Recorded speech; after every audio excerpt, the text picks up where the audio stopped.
Woohoo! Okay, so this last and final piece is my personal favorite on the program. It's called Orpheus and Eurydice.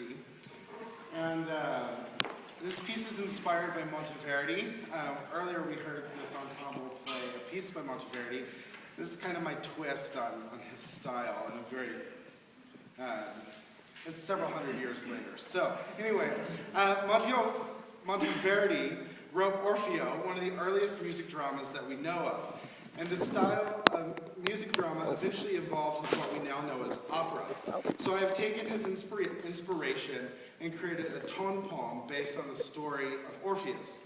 A tone poem is defined as a descriptive musical piece in which the music conveys a scene or relates a story.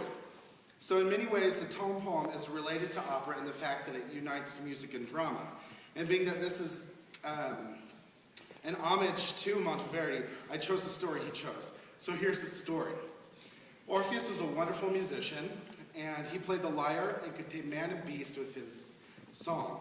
He fell in love with Eurydice, and they were to be married. On their wedding day, Eurydice was followed by a satyr, and while fleeing from the satyr, ran into a pit of vipers. She was bitten, and she died. Orpheus found her body and lamented. It is said that he played such mournful music that all of the nymphs and gods wept with him. They encouraged him to go into the underworld and ask for his Eurydice's return. So he did just that. He journeyed into the underworld, knowing that he may never return again. So through Orpheus's music, Pluto's heart was softened, and Pluto allowed Eurydice to return, but only under one condition. And the condition was he was not to look back until they had both reached the upper world. So in their ascent, Orpheus began to doubt that Eurydice was actually following him. And as they reached the upper world, he looked back. And as he did, he saw her disappear and lost her for a second time. But by no fault of his, but this time because of no fault but his own. So after losing Eurydice a second time, he roamed around, singing and mourning. And some Thracian women found him wandering and encouraged him to join them as they celebrated Bacchus, the god of wine.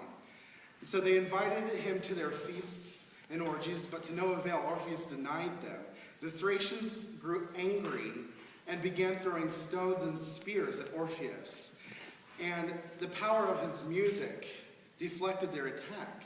But as they grew angrier and louder, his music drowned out their yells. And being that his music could no longer be heard, their spears and stones hit him and led to his violent death. So the Thracians tore his body into pieces and threw it into the river. And it is said that as his head floated down the river, it was still calling out Eurydice's name. So where his body was buried, the nightingales sing the most beautiful songs ever heard. And yes, he was reunited with his love, Eurydice, again in the underworld. So my piece for brass quintet chronicles Orpheus's journey. There are no pauses or breaks within the pieces, even though I've labeled some of the sections. And we begin with the Lament and Elegy, where Orpheus finds Eurydice's still body. And he laments over her death and pays tribute to her life with a simple elegy heard in the trumpet. Pay attention, because we'll hear the theme again. And the next section, labeled the Underworld, Orpheus begins winding his way into the cavernous underworld to plead with Pluto. And I imagine a very small path leading further and further underground with sharp turns and corners. And right around a corner sits Pluto, who's represented in the euphonium line with a jeering, sardonic, and slithering melody. You'll recognize it. So one could imagine his mocking laughter as he releases Eurydice and tells him that he cannot look back.